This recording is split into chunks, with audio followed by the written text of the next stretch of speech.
एक बार मैक्स नाम का एक लड़का था। मैक्स लापरवाह था और अक्सर अपना खाना बर्बाद करता था। वह अक्सर अपने खाने में से कुछ निवाले ही खाता था और बाकी को फेंक देता था।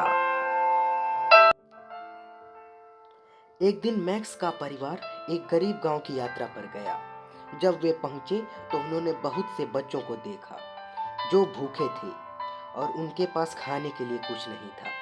मैक्स भूखे बच्चों को देखकर दुखी होता है और महसूस करता है कि वह कितना भाग्यशाली है कि उसे कम से कम खाने के लिए भोजन तो मिल रहा है। अगले दिन गांव में मैक्स का परिवार एक संस्था में जाता है जहां स्वयंसेवक गांव में भूखे लोगों को भोजन परोसते दिखते हैं। मैक्स यह देखकर चौंक जाता है कि कितने सारे लोग एक समय के भोजन के लिए घंटों लाइन में खड़े रहते हैं। उसने महसूस किया कि भोजन को बर्बाद करना न केवल अपमानजनक है बल्कि दूसरों के लिए भी हानिकारक है। जब मैक्स घर वापस गया तो उसने खुद से वादा किया कि वह फिर कभी खाना बर्बाद नहीं करेगा। अब वह उस भोजन की सराहना करने लगा जो उसे खाने के लिए दिया जाता था। अब वो बिना बर्बादी के अपना सारा खाना खाने लगा। उसने अपने बाकी परिवार और दोस्तों को भी ऐसा करने के लिए प्रोत्साहित किया।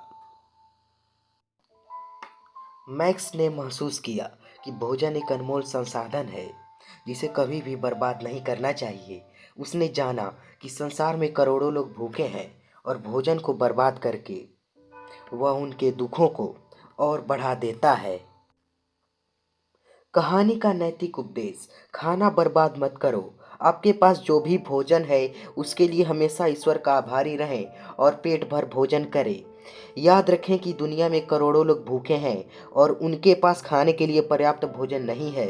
भोजन को बर्बाद करके हम भोजन की बर्बादी को कम करने में मदद कर सकते हैं और यह सुनिश्चित कर सकते हैं कि सभी के पास खाने के लिए पर्याप्त हो।